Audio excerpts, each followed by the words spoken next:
नमस्कार विद्यार्थी मित्रांनो, स्वागत आहे तुमचं माझ्या यूट्यूब चॅनलवरती. तर ज्या ज्या विद्यार्थ्यांनी हा माझा चॅनल सबस्क्राईब केला नाही, तर त्या विद्यार्थ्यांनी हा चॅनल सबस्क्राईब करावे. तर आज आपण इंग्रजी व्याकरणामधला एकदम इम्पॉर्टंट टॉपिक टेन्स पाहणार आहे. जर तुम्ही टेन्स हा चॅप्टर व्यवस्थितपणे समजून घेतला तर तुम्हाला change the voice, direct speech, indirect speech आणि रायटिंग स्किलमध्ये तुम्हाला कुठल्याही प्रकारचा प्रॉब्लेम येणार नाही. जर तुम्हाला इंग्लिशमध्ये कमांड करायची असेल तर टेन्स हे 100% आलंच पाहिजे. तर आता आपण बघूया टेन्स म्हणजे नेमकं आहे काय. तर टेन्स म्हणजे एखादी कार्य करण्यासाठी लागलेला वेळ म्हणजेच टेन्स आहे. तर या ठिकाणी पाहू शकता टेन्स म्हणजे काय, एखादी कार्य करण्यासाठी आपण त्याला ॲक्शन पण म्हणू शकतो. एखादी कार्य करण्यासाठी लागलेला वेळ ह्या दोन शब्दावरूनच याचे टोटल जे आहेत ते 12 प्रकार पडलेले आहेत. ह्या टायमावरून याचे 3 आणि ह्याचे सब टाईप 4 म्हणजे एकाचे 4 असं चारित्रिक 12 टोटल प्रकार पडलेले आहेत. तुम्ही म्हणताल की ह्या दोन शब्दावरूनच 12 प्रकार कसं पडले, तर आता बघा समजून सांगतो मी 2 मिनिटात तुम्हाला. तर टाईम, वेळ ही 3 प्रकारची असते. जी सध्या चालू असते ती असते प्रेझेंट, जी होऊन गेलेली वेळ असते ती असते पास्ट आणि जी येणारी वेळ असते ती असते फ्युचर. तर ह्या टाईमावरून याचे 3 प्रकार पडले, प्रेझेंट, पास्ट आणि फ्युचर. आता हे एक्झाम्पल लक्षात घ्या तुम्ही. हा माणूस आहे, हा जो आहे तो झाड कट करत आहे. तर ह्याच्या ॲक्शनवरून म्हणजे ह्या माणसाच्या ॲक्शनवरून 4 प्रकार पडलेले आहेत. पहिला प्रकार पडलेला आहे की इनडिफिनिट, म्हणजे ही जी कट करण्याची क्रिया आहे ती इनडिफिनिट आहे, त्यालाच आपण सिंपल पण म्हणू शकतो. दुसरी, हे अशी शक्यता असू शकते की ते झाड कट करायची जी क्रिया आहे आणखी चालू असू शकते. आणि तिसरी, हा माणूस झाड पूर्णपणे कट पण करू शकतो, त्यालाच आपण परफेक्ट म्हणलेला आहे. आणि तो माणूस 2 तास झाला की तो झाड चालू करतच, म्हणजे सॉरी 2 तास झाला तो माणूस झाड कटच करत आहे आणि अजून पण ती क्रिया चालूच आहे, त्याला आपण परफेक्ट कंटिन्यू म्हणलेलं आहे. म्हणजे याचे 3 प्रकार म्हणजे simple present tense, simple past tense, simple future tense असे टोटल 12 प्रकार ह्या पूर्ण टेन्सचे पडलेले आहेत. आता इथवरून तुम्हाला बेसिक समजलंच असेल. तर चला आता आपण पुढे चालू करूया. सब्जेक्ट अधिक वर्ब अधिक ऑब्जेक्ट ह्या स्ट्रक्चरवर इंग्रजीमधले सगळे वाक्य बनलेले असतात. जगामध्ये कुठलेही जर इंग्रजीचं वाक्य तुम्ही घेतलं असेल तर सब्जेक्ट अधिक वर्ब अधिक अदर वर्ड्सनेच तयार झालेला असतो तो वाक्य. आणि असं कुठलाही वाक्य नाही की ज्याच्यामध्ये वर्ब राहणार नाही. म्हणजे प्रत्येक इंग्रजीच्या सेंटेन्समध्ये वर्ब राहणारच आहे. वर्ब नसल्यास तो वाक्य तयारच होणार नाही, म्हणजे त्या वाक्याला अर्थच राहणार नाही. आता बघा, जर तुम्हाला म्हणजे फक्त टेन्समध्ये जो आहे तो सब्जेक्ट जशाच तसा राहणार आहे आणि ऑब्जेक्ट जो आहे तो पण जशाच तसा राहणार आहे, फक्त ह्या वर्बमध्ये चेंज होणार आहे. तर आता आपण पाहणार आहे simple present tense. Simple present टेन्समध्ये बघायचं झालं तर हेल्पिंग वर्बवरच सगळा खेळ डिपेंड असतो टेन्सचा. म्हणजे तुम्हाला मी सांगितलं यस आणि जे ऑब्जेक्ट आहे तो तसंच राहणार आहे, फक्त बदल ह्यामधल्या ह्याच्यामध्ये होणार आहे. आता बघा, ह्याच्यामध्ये जे सिंपल प्रेझेंट टेन्समध्ये आहे तो डू आणि डज चा वापर होणार आहे हेल्पिंग वर्बसाठी. आणि सिंपल पास्ट टेन्समध्ये डिडचा वापर होणार आहे, डिड. आणि फ्युचर टेन्समध्ये शाल किंवा. आता एक्झाम्पल बघा इथं.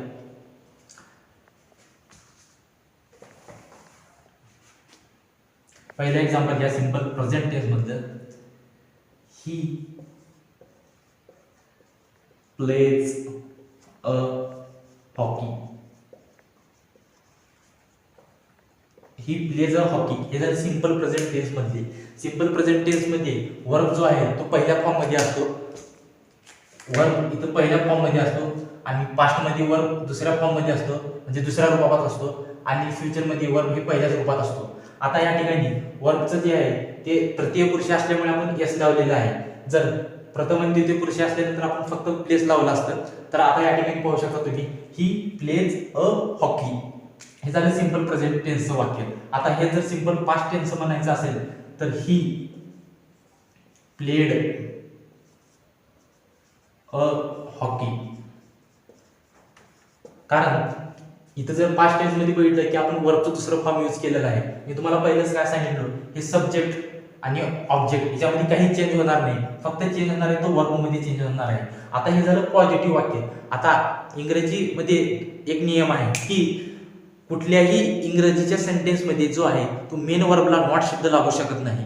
काय, इंग्रजीमध्ये जो मेन वर्ब आहे, जसं की मेन वर्ब काय, वांट, क्राय, रन, ह्याला आपण नॉट हा शब्द वापरू शकत नाही. ज्यावेळेस आपल्याला ह्यांना निगेटिव्हमध्ये ज्यावेळेस निगेटिव्ह नकारात्मक वाक्य करायचं असतं त्यावेळेस आपण ही प्ले नॉट अ हॉकी म्हणता येणार नाही आपल्याला. त्यावेळेस आपल्याला ह्याची डू डचचे आपल्याला जे रुपये आहेत ते घ्यावं लागेल. तर आपल्याला ह्या ठिकाणी ह्याचं जर निगेटिव्ह करायचं असेल, आता हे जर पॉझिटिव्ह वाक्य तर आपल्याला निगेटिव्ह करायचं असल्यानंतर ह्याचा वापर करावा लागेल, डू आणि डचचा. आता हे बघा, हे will, he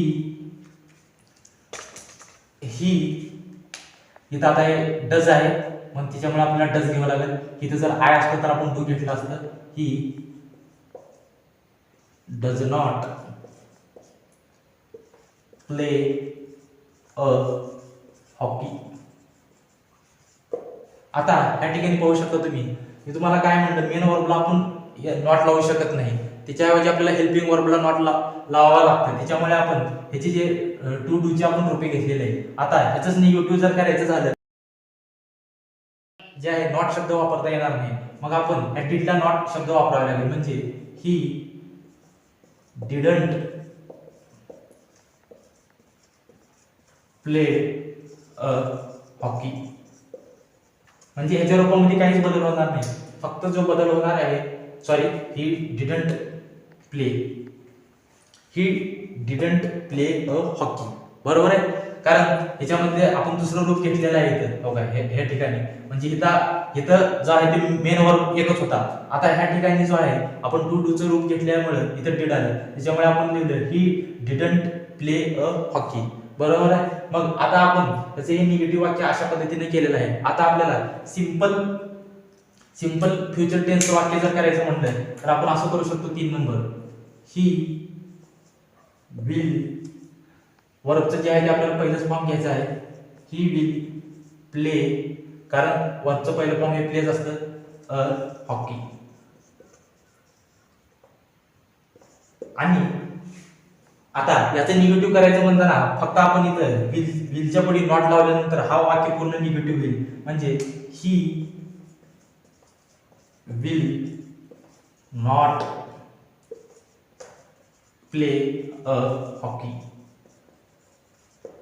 he will not play a hockey म्हणजे फक्त कारण इथे शाल आणि विल हे ऑलरेडी हेल्पिंग वर्ब आलेले आहेत, त्याच्यामुळे आपल्याला दुसरं काहीच बदल करायचं नाही, फक्त इथे नॉट घ्यायचं आहे. आता या ठिकाणी तुम्ही पाहिलं असेल की हे झाले सिंपल प्रेझेंटचे 3 टाइपचे वाक्य आपण पूर्णपणे पॉझिटिव्ह पण आणि निगेटिव्ह पण एकदम सोप्या पद्धतीने केलेलं आहे. काय केलेलं आहे, फक्त सिंपल प्रेझेंट टेन्स मध्ये डू किंवा डज आणि वर्बचं पहिलं फॉर्म असतं, आणि ज्यावेळेस आपण याला निगेटिव्ह करत असतो त्यावेळेस डू किंवा डजचा वापर करायचा असतो. त्यामुळे आपण does not play a hockey केलेला आहे. आता या ठिकाणी ही प्लेड अ हॉकी ह्याचं निगेटिव्ह करत असताना आपल्याला आता ह्याचं टू डूचं रूप घ्यावं लागेल. म्हणजे काय, he didn't play a hockey. आता या ठिकाणी he will play a hockey आहे, तर आपण जशाच तसं ही विल नॉट, कारण मी तुम्हाला सांगितलं होतं की मेन वर्बला नॉट शब्द कवाच लागत नाही, तो हेल्पिंग वर्बलाच नॉट शब्द लागतो, त्याच्यामुळे आपण विलला नॉट शब्द लावलेला आहे. आणि he will not play a hockey हे झालं सिंपल प्रेझेंट टेन्स मध्ये आपण तिन्ही प्रकार कव्हर केलेला आहे. ज्या ज्या वेळेस तुम्हाला क्रियापदाला आय एन जी प्रत्यय लागलेला असेल आणि आता सिंपल म्हणजे प्रेझेंट कंटिन्युअस टेन्स मध्ये एम, इज, आर, पास्ट मध्ये वाज, वेअर, आणि जो फ्युचर आहे त्याच्यामध्ये शाल किंवा विल बी. हे शब्द वर्बला जर म्हणजे ह्या शब्दाला जर आय एन जी प्रत्यय आणि एम इज आर असेल तर तो प्रेझेंट कंटिन्यू मध्ये वाक्य असणार आहे, आय एन जी प्रत्यय लागला आणि वाज वेअर असल्यानंतर तो पास्ट कंटिन्यू मध्ये असणार आहे. आणि वर्बला जर आय एन जी प्रत्यय लागलेला असेल आणि त्याला जर म्हणजे हेल्पिंग वर्ब शॅल बी आणि विल बी लागलेला असेल तर फ्युचर टेन्स मध्ये तो वाक्य असणार आहे. या ठिकाणी तुम्ही बघू शकता ह्याचे कशा पद्धतीने एक्झाम्पल पाहता येतील आपल्याला. तर आता आपण पहिलं उदाहरण घेऊया. ही, आता हे आहे इज, हे आहे प्लुरल आणि इज आहे सिंग्युलर, त्याच्यामुळे आता ही आहे सिंग्युलर, त्याच्यामुळे आपल्याला इज घ्यावं लागेल. He is playing a hockey.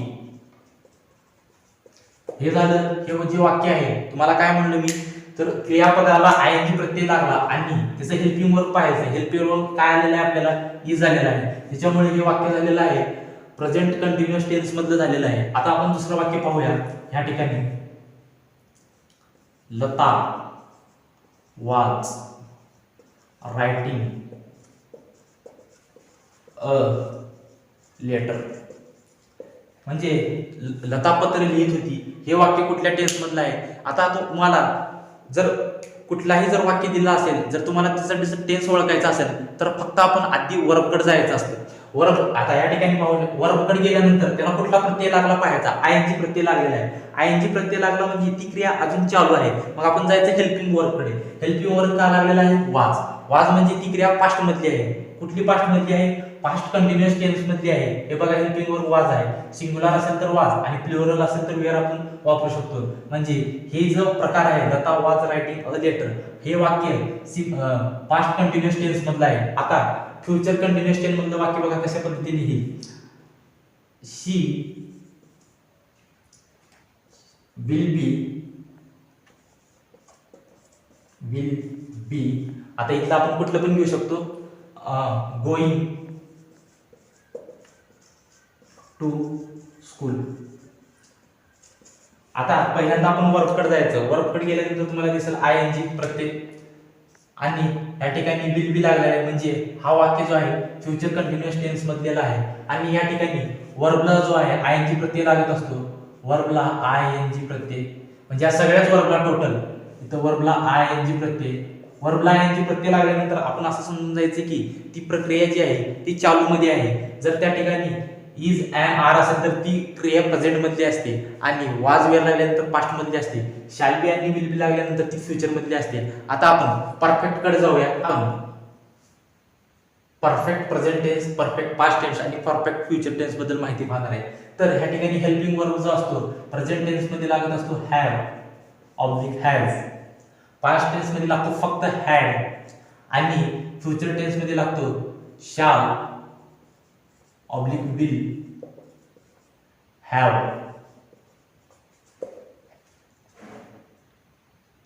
तर या ठिकाणी तुम्ही पाहू शकता की प्रेझेंट मध्ये लागतो हॅव आणि हॅज, पास्ट मध्ये लागतो हॅड आणि फ्युचर मध्ये लागत असतो शाल ऑब्लिक विल आणि हॅव प्रत्यय लागत असतो. आणि इथे जे आहे क्रियापदाचं आहे वर्ब जे आहे ते तिसऱ्या फॉर्म मध्ये असतो. वर्ब जो आहे हा तिसऱ्या फॉर्म मध्ये असतो. म्हणजे ज्या ज्या वेळेस तुम्हाला क्रियापदामधले जर तिसरं रूप दिसलं वांटेड, क्राईड, रन, गॉन, तर त्यावेळेस समजून जायचं की ही क्रिया आहे ही परफेक्टपणे पूर्ण झालेली आहे. आता आपण याचं पहिलं उदाहरण पाहूया. He has written a letter. आता ही क्रिया पूर्णपणे समाप्त झालेली आहे. इथं या ठिकाणी बघू शकता तुम्ही क्रियापदाला तिसरं रूप आणि हॅज घेतलेला आहे. या ठिकाणी जर बी आला असतं तर आपण we have written a letter लिहिलं असतं. कारण हे सिंग्युलर असल्यामुळे वर्ब पण आपल्याला सिंग्युलर या ठिकाणी घेतलेलं आहे. नाउन सिंग्युलर असल्यामुळे वर्ब पण आपण सिंग्युलर घेतलेलं आहे. आता हे जर पास्ट टेन्स मध्ये वाक्य लिहायचं असेल तुम्हाला तर तुम्ही फक्त इथं बदल करायचा आहे. इथं बदल म्हणजे ह्या ठिकाणी फक्त हॅड टाकायचं आहे. हॅड टाकल्यानंतर हे वाक्य जशाच तसे he had written a letter. आता हे वाक्य इकडे जर तुम्हाला निगेटिव्ह करायचं असेल म्हणजे इथं पण आणि या ठिकाणी पण तर तुम्हाला फक्त याच्या पुढे नॉट लावल्यानंतर ते ऑटोमॅटिक निगेटिव्ह होतात. फक्त ह्या ठिकाणी जे आहे ते क्रियापदाचं पहिलं रूप होतं आणि हेल्पिंग वर्ब नसल्यामुळे आपण हे डू डज जे आपण रूप घेतलेले होते. ह्या ठिकाणी ऑलरेडी जे आहे ते हेल्पिंग वर्ब आहे. आता ह्याचं निगेटिव्ह करायचं असेल तर ही हॅजंट रिटन अ लेटर लिहिल्यानंतर एकदम सोप्या पद्धतीने ते निगेटिव्ह वाक्यामध्ये जाईल. आता ह्या ठिकाणी पाहू शकता तुम्ही हे झालं परफेक्ट पास्ट टेन्सचं वाक्य. आता परफेक्ट फ्युचर टेन्सचं वाक्य करायचं म्हणताना फक्त ही जशाच तसे आता फक्त आपल्याला हे आल्यामुळे विल हॅव जोडल्यानंतर आणि क्रियापदाचं तिसरं रूप जशाच तसे रिटन अ लेटर. तर हे झालं परफेक्ट फ्युचर टेन्स. आता हे आपण तिन्ही प्रकार पाहिलेले आहेत. मी तुम्हाला पहिल्यांदाच काय सांगितलं होतं की जे सब्जेक्ट आणि ऑब्जेक्ट मध्ये काहीच बदल होणार नाही. बदल होणार आहे तो फक्त आणि फक्त वर्ब आणि जो हेल्पिंग वर्ब आहे याच्यामध्येच. हेल्पिंग वर्ब वरूनच आपण असं ठरवू शकतो की तो वाक्य प्रेझेंट मधला आहे का पास्ट मधला आहे आणि का फ्युचर मधला आहे. वर्ब आपण वापरतो तो हॅव ऑब्लिक हॅज बीन. इथं फक्त हॅड बीन आणि फ्युचर टेन्स मध्ये वापरतो shall oblique will have been. इथं पास्ट टेन्स मध्ये हॅड बीन आणि फ्युचर टेन्स मध्ये shall oblique been have been हे आपण हेल्पिंग वर्ब वापरत असतो. आणि जो इथं जो आहे तो वर्बचा जो आहे आयएनजी फॉर्म असतो आयएनजी. जर तुम्हाला आता तुम्ही इथं कन्फ्युजन व्हाल कुठे ह्या ठिकाणी 4 मध्ये आणि 2 मध्ये कंटिन्युअस आणि परफेक्ट कंटिन्युअस मध्ये. तर कसं तुम्हाला मी काय सांगितलं आयएनजी म्हणजे ती क्रिया चालू असते, परंतु आता एखादी सेंटेन्स आलं त्याच्यामध्ये आयएनजी दिसला आणि जर तुम्हाला जर हा बीन जर दिसला तर समजून जायचं की हा वाक्य जो आहे तो परफेक्ट कंटिन्यू मधला आहे. आयएनजी दिसला की बीन तिथे राहणार म्हणजे राहणारच जर तो वाक्य परफेक्ट कंटिन्यू टेन्स मधला असेल तर. जर आयएनजी प्रत्यय लागलेला असेल क्रियापदाला आणि जर ते त्या ठिकाणी बीन नसेल म्हणजे एम इज आर वाज वेर शॅल बी विल बी याच्यापैकी कुठलेही जर वाक्य असेल तर ती क्रिया कंटिन्युअस मध्ये राहणार आहे. म्हणजे जर एम इज आर असेल तर प्रेझेंट कंटिन्युअस मध्ये आणि जर वाज वेर असेल तर कंटिन्युअस पास्ट टेन्स मध्ये राहणार आहे. आता याचे एक दोन एक्झाम्पल आपण या ठिकाणी पाहूया. पहिलं उदाहरण गेल्या वेळेस घेऊया आपण. ही आता बघा आता ही हॅज बीन प्लेइंग कारण आयएनजी प्रत्यय वर्बाला लागलेला आहे प्लेइंग क्रिकेट. आता हे झालंय परफेक्ट कंटिन्युअस प्रेझेंट टेन्स मधला. आता ह्याला जर आपल्याला पास्ट टेन्स मध्ये बदलायचं असेल फक्त एकच शब्द चेंज करायचा आहे तो म्हणजे इथला हे जशाच तसे आणि फक्त इथं हॅड बीन टाकल्यानंतर हे वाक्य आणि एक जशाच तसा वर्ब प्लेइंग अ क्रिकेट. आणि ह्यात जर वाक्याला आपल्याला फ्युचर मध्ये न्यायचं असेल तर हे सब्जेक्ट आणि ऑब्जेक्ट मध्ये काहीच बदल नाही. इथं पण फक्त बदल करायचा आहे तो हेल्पिंग वर्ब मध्ये आणि आपल्याला जाईल विल हॅव बीन. म्हणजे हा वाक्य झाला परफेक्ट कंटिन्यू फ्युचर टेन्स मधले वाक्य झालेलं आहे. एकदम सोप्या पद्धतीने आपण हे जे आहे ते टेन्स कशा पद्धतीने ओळखायचं मी तुम्हाला सांगितलेलं आहे. आता बघा आणखीन एक वेळेस रिव्हिजन करतो आणि आपण याचे क्वेश्चन आणि आन्सर घेणार आहे. म्हणजे हा सेंटेन्स कुठल्या प्रकारमधला आहे आणि आपण कशा पद्धतीने आपण ते बदलू शकतो. आता इथं सुरुवातीपासून पाहू शकता आपण. तर आपण काय म्हणलं की याचे 3 प्रकार आहेत कुठले प्रेझेंट पास्ट फ्युचर आणि ह्याचे जे आहेत टाइप आहेत चार simple present simple past simple future असे 3 मिळून 3 ह्याचे 4 एकूण 12 प्रकार आहेत. आता या ठिकाणी सिंपल म्हणताना वर्ब जे आहे तो सिंपल पहिल्या फॉर्म मध्ये असतो, पास्ट मध्ये आहे तो फक्त दुसऱ्या फॉर्म मध्ये असतो आणि फ्युचर मध्ये तो पहिल्याच फॉर्म मध्ये असतो. आणि जो इथं डू डज डिड ह्याचा वापर निगेटिव्ह वाक्य करण्यासाठी होतात. आणि आता कंटिन्युअस मध्ये बघा आयएनजी प्रत्यय ज्यावेळेस लागेल एम इज आर लागल्यानंतर समजून जायचं ती जी क्रिया आहे ती प्रेझेंट मधली आहे. आणि आयएनजी प्रत्यय लागला आणि वाज वेअर लागल्यानंतर समजायचं ती पास्ट मधली आहे. आयएनजी प्रत्यय लागला आणि शॅल बी विल बी लागल्यानंतर ती क्रिया जी फ्युचर मधली आहे. ज्यावेळेस वर्बचा तिसरा फॉर्म येईल त्यावेळेस समजून जायचं की ही क्रिया जी आहे ती परफेक्ट मधली आहे. आता राहिला प्रश्न की तो कसला परफेक्ट आहे म्हणजे प्रेझेंट परफेक्ट आहे का पास्ट परफेक्ट आहे का तो फ्युचर परफेक्ट आहे ते ओळखण्यासाठी आपल्याला हेल्पिंग वर्बची मदत घ्यावी लागेल. म्हणजे जर हॅव आणि हॅज लागल्या ह्या दोन्हीपैकी जर म्हणजे ते नामाच्या सिंग्युलर आणि प्लुरल नुसार लागत असतो तर ते पुरुषासाठी हॅज आणि प्रथम द्वितीयसाठी हॅव लागत असतो. आता जर हॅव आणि हॅज लागल्यानंतर आणि क्रियापदाचं तिसरं रूप आल्यानंतर समजून जायचं तो जो टेन्स आहे तो प्रेझेंट परफेक्ट आहे. आता फक्त हॅड लागला आणि जर B3 असेल तर डोळे झाकून की तुम्ही सांगू शकता की हा पास्ट परफेक्ट आहे. आणि इथं शाल आणि विल हॅव लागल्यानंतर आपण सांगू शकतो की तो आणि वर्बचं तिसरं फॉर्म महत्वाचा आहे लागल्यानंतर तो जो आहे परफेक्ट फ्युचर टेन्स मध्ये आहे. आणि परफेक्ट कंटिन्यू प्रेझेंट पास्ट फ्युचरला फक्त बीन आयएनजी प्रत्यय लागणारच आहे. मी तुम्हाला काय सांगितलं होतं एखाद्या वाक्यामध्ये आयएनजी प्रत्यय लागला आणि त्याच्यामध्ये जर बीनचा उल्लेख असेल तर समजून जायचं की तो जो टेन्स आहे तो परफेक्ट कंटिन्यू आहे. जर हॅव हॅज असेल तर प्रेझेंट, हॅड बीन असेल तर तो पास्ट आणि शॅल किंवा विल हॅव बीन असेल तर तो असणार आहे फ्युचर. तर चला आपण ह्याच्यावरचे काही एक्झाम्पल पाहूयात आपण. तर चला काही उदाहरणे पाहूया आपण हे ओळखूया आपण की हे जे उदाहरणं आहेत हे कुठल्या टेन्स मधले आहेत. तर पहिलं उदाहरण आहे आय डू माय वर्क. तर पहिल्यांदा आपण हा टेन्स म्हणजे हा वाक्य कुठल्या टेन्स मधला आहे हे ओळखण्यासाठी आपण पहिल्यांदा वर्ब कडे जायचं असतं. म्हणजे क्रियापद जर ओळखला तुम्ही तर तुम्हाला एकदम सोप्या पद्धतीनं हा कुठल्या प्रकारचा टेन्स आहे आपण ओळखू शकतो. तर या ठिकाणी क्रियापद बघा डू आहे, ह्याला ना आयएनजी प्रत्यय लागलेला आहे ना हा वर्बचा तिसरा फॉर्म आहे. त्याच्यामुळे हा कुठला ना कुठला सिंपल आहे. तर हा डीड असल्यानंतर हा पास्ट झाला असता आणि शॅल बी आल्यानंतर हा फ्युचर झाला असता. तर काहीच नाही, फक्त वर्बचं पहिलं फॉर्म असल्यामुळे हा राहणार आहे simple present tense, simple present tense. पहिलं उदाहरण जे आहे सिंपल प्रेझेंट टेन्स उदाहरण आहे. आता नंबर 2 कडे बघा. शी वॉज सिंगिंग अ सॉन्ग. तर आधी आपल्याकडला जायचं आहे तो वर्बकडे. वर्बकडे गेल्यानंतर आयएनजी प्रत्यय लागलेला आहे म्हणजे ती क्रिया चालू आहे. आता आयएनजी प्रत्यय गेल्यानंतर आपण जाऊया हेल्पिंग वर्बकडे. तर हेल्पिंग वर्ब लागलेला आहे तो वाज. वाज लागल्यामुळे ही जी क्रिया आहे ही पास्ट कंटिन्युअस टेन्स मधली आहे. तर कुठली आहे? पास्ट कंटिन्युअस टेन्स मधली आहे. म्हणजे दुसरं जो वाक्य आहे पास्ट कंटिन्युअस टेन्स मधलं आहे. आता 3 नंबरचं वाक्य पाहूया आपण.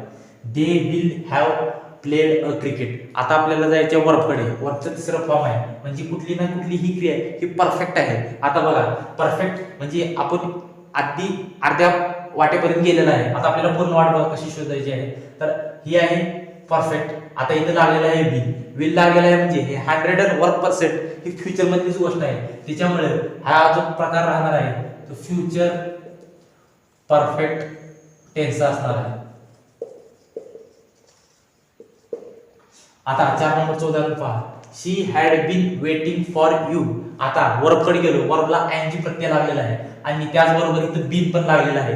म्हणजे ही जी प्रक्रिया आहे ही परफेक्ट कंटिन्युअस मधली कुठली ना कुठला टेन्स आहे. आता या ठिकाणी पाहू शकता हॅड. हॅड जो हेल्पिंग वर्ब आहे तो फक्त पास्ट टेन्स मध्ये येतो. त्याच्यामुळे हे जो प्रकार असणार आहे तो असणार आहे पास्ट परफेक्ट कंटिन्युअस टेन्स मधला प्रकार असणार आहे.